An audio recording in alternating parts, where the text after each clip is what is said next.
What's up everybody, it's your girl Nia the video gamer, and I wanted to come on really quickly and talk about some recent things that have been happening in Nintendo news. So as you guys know, Nintendo had a financial briefing either this morning or yesterday. I don't really recall the date, so I do apologize for that. But some numbers finally came out that Nintendo has officially sold 9.2 million Wii U's worldwide, and they have sold 5.7 million Amiibo figures worldwide since their launch in November of last year. So first of all, I want to talk about the Wii U sales figures. I'm not really a big armchair analyst, as people like to say, for people who really aren't a part of the industry, but they like to talk about numbers, because I'm not really a numbers kind of girl. I prefer actually talking about the games. But just on a general scale, my initial thoughts when I saw these numbers were that is definitely not good. But I mean, we knew that the Wii U was kind of on a slow rise as far as getting these units in people's houses. But just the fact that Wii U has been out for going on its third year and there is only 9.2 million in people's homes is just crazy. With that being said, as I always say, when Nintendo is against the wall and when they're not top dog, that's when they do their damnedest. That's when they do their best, and they show and prove the reason why they are still heralded as the grandfather of video gaming. Say what you want to say about Nintendo, say what you want to say about their profits, say what you want to say about their poor business decisions on the surface, but when it comes down to their games, when it comes down to their creativity and their game design, they are unparalleled. I'm sorry, I have to be that way because it is true. And even these journalists, these media people who are out here slandering Nintendo on their blogs, on their websites, these are still the same individuals that are giving Nintendo games 8, 9s, and 10s. Let that sink in. As far as the Amiibo situation is concerned, I kind of had a feeling that Amiibo were going to do well. You know, one of the things that Nintendo does have on their side is their beloved IPs. Many people love Nintendo IPs, even if they don't play Nintendo games as much as they used to. You can't deny the power of characters like Kirby and Mario and Yoshi and Samus, you know what I mean? These are characters that people have grown up with. These are characters that people recognize and people love. So it makes sense that Amiibo are selling like hotcakes. Not only are they cheap, decent looking, depending on which ones you buy, but they are also figures that work across pretty much any game that Nintendo supports for it. As far as Amiibo on a personal level, I do not own any Amiibo. I don't plan on buying any Amiibo in the near future. I don't know, I'm just really taking a wait and see approach with Amiibo. I know a lot of people like to say that, you know, Amiibo are DLC, and in some cases on this DLC. And then you got some people on the other side that are saying things like Amiibo isn't DLC, they aren't on this DLC, they are just made to supplement your game, they are just meant to add to your game and just something extra outside of the full finished product. But then you have some people like me who feel that Amiibo are pretty much a combination of all of these things.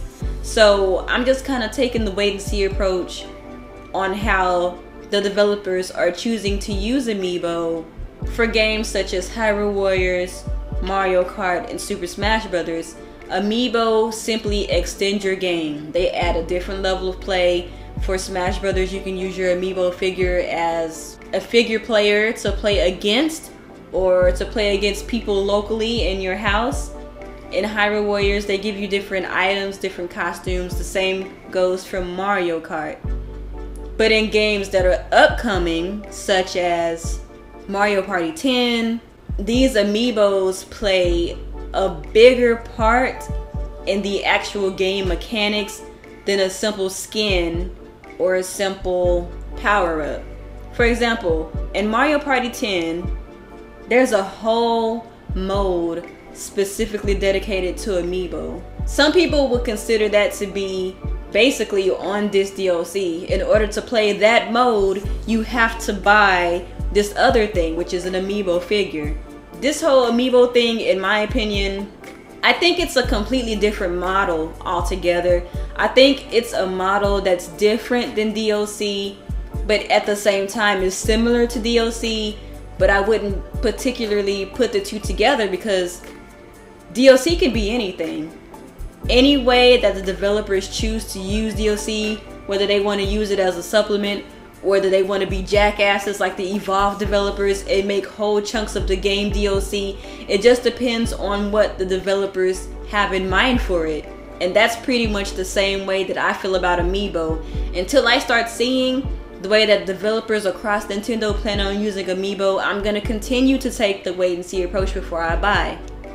And I hate to be that guy, but it seems as though these games are really treading that line of on-disc DLC, something that I just cannot support. So until I'm proven otherwise, I will not be supporting Amiibo Play or Mario Party 10, which I wasn't planning on buying anyway. Now, don't get me wrong, I don't have issues at all with DLC. I think that the Mario Kart DLC was pretty much the perfect example of the way that DLC should be done. It should be extra, it should be a supplement. It should not be the rule. And I know that Nintendo is experimenting. I'm not gonna knock them for experimenting, but to those of you guys out there who are buying Amiibo, and to those of you guys who are out there supporting Amiibo, because Nintendo is new to this, you gotta support the good and not support the bad. If you feel that these Amiibo could possibly, in the future, be a threat to your rights as a consumer, do not support it. I might be overreacting, but as of now, this is a potential threat when it comes down to Amiibo. And I hope, in all of my 20 some odd years of being a Nintendo fan, that they wouldn't do anything that drastic. But as of now, that is a potential threat, and it is definitely a factor in my indifference about the Amiibo model. But let's face it, being able to play with Fire Emblem characters and Codenames theme is really tempting. And y'all know that Ike is my baby daddy. And another thing that I wanted to talk about was the fact that we already knew this anyway, but it's good to have some confirmation, is that President Iwata said during the financial briefing that there's gonna be more unannounced Wii U games talked about this year, which we all knew was happening. You know, we already knew that games like Yoshi, Splatoon, Kirby, Star Fox, Zelda, Xenoblade Chronicles X, we all knew that those games were coming. But for some reason, when it comes down to Nintendo, everybody gets really sketchy about Nintendo's library. What is gonna come? We don't know if this is gonna come, so that means that Nintendo's not gonna have any games this year other than the X, Y, and Z that we already know. And I've been a Nintendo fan long enough to know that sometimes when it comes down to Nintendo, everything is not what it appears to be. Remember at that January 2013 Direct when they announced out of the blue Xenoblade Chronicles X and Shin Megami Tensei X Fire Emblem? We were blown away. We had no idea that Nintendo had something else up their sleeve, but they fooled everybody, and even non-Nintendo fans were excited for what Nintendo had to bring in the future. The same could happen now.